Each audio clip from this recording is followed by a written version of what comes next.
এই ভিডিওটা আজ 2-3 দিন ধরে প্রচুর ঝড়ের গতিতে ভাইরাল হচ্ছে। আসল ঘটনাটা কি হয়েছে সেটা কেউ জানে না।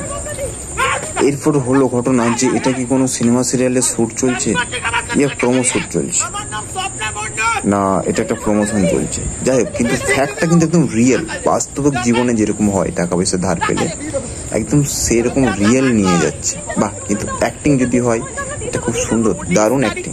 কিন্তু বলি এইভাবে কে প্রমোশন করে জানা নেই। তো গাইস একটা কথা বলো, এটা রিয়েল না ফেক? দেখো, যদি রিয়েল হয় ঠিক আছে, তাহলে উনি স্বপ্না মণ্ডল কেন নাম বলছে?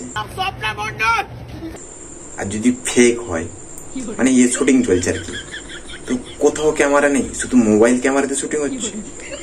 আসলে বক্তব্যটা হলো, অনেক নিউজ চ্যানেল ঘুরে ঘুরে দেখলাম যেটা একটা সিনেমা বা সিরিয়ালের প্রমোশন চলছে, ঠিক আছে? এই রিয়েল প্রমোশন না? বলছি সবই ঠিক আছে না, এইভাবে কে প্রমোশন করে? বলছি মানুষজন তো পুরো একদম ভয় খেয়ে যাবে, মানে আতঙ্ক ধরে যাবে ভাই এরকম প্রমোশন দেখলে। তো যাই হোক, অ্যাক্টিং গুলো কিন্তু সেরা ছিল, সেই আছে। তবে ভাবো সিরিয়াল বা যে মুভিটা রিলিজ হবে সেটা কিন্তু হিট হবে। হ্যাঁ হিট হবে, একদম রিয়েল অ্যাক্টিং, একদম রিয়েল সেই। যাই হোক, অভিনয়টা কিন্তু খুব সুন্দর আছে, সেরা মানতে হবে, ঠিক আছে?